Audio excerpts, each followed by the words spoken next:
Assalamualaikum warahmatullahi wabarakatuh. Waalaikumsalam.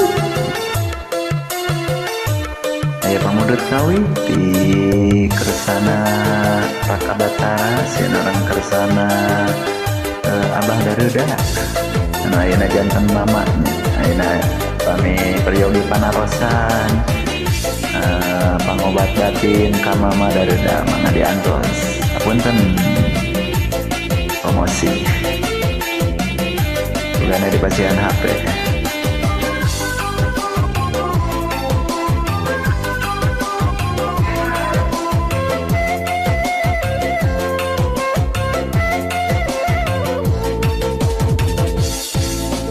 Pasti peresen dicium kuno kumisan, kumis anyar dikulut manehna camberu. Pasti getekeun dicium kuno kumisan, kumisna anu baplang, hati abdi ngajengkang. Manu cium dina disita, wah culang aratah gene. Mun dicium ku akang anu kumisan, 3 bulan karasa kene.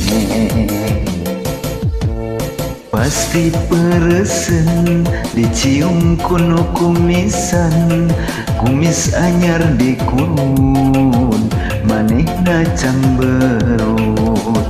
Pasti getekeun dicium kuno kumisan, kumisna anu baplang, hati abdi ngajengkang.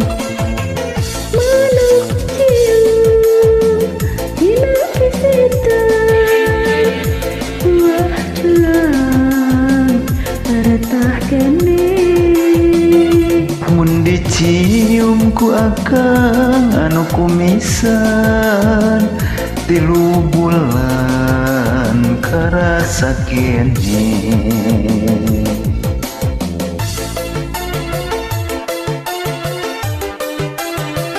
Asik.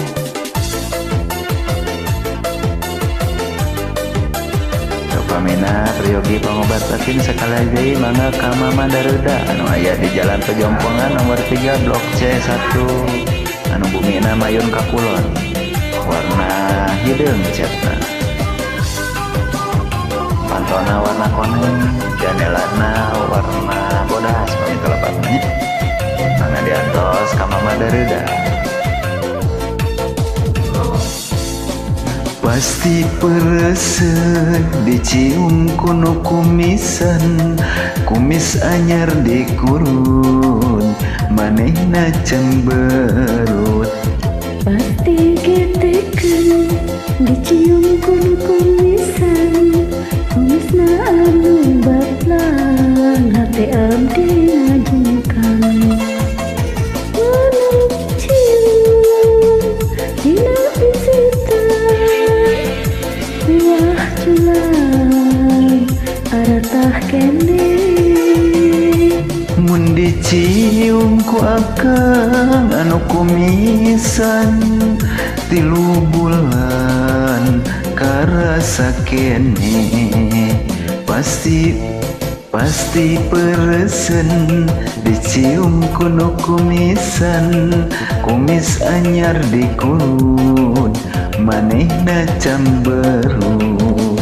Pasti getekeun dicium kuno kumisan, kumisna anu baplang, hati abdi ngajengkang. Manu cium dina pisitan, wah culang aratah kene. Mun dicium ku akang anu kumisan, 3 bulan karasa kene. Atur nuhun, apunten Amisan. kabar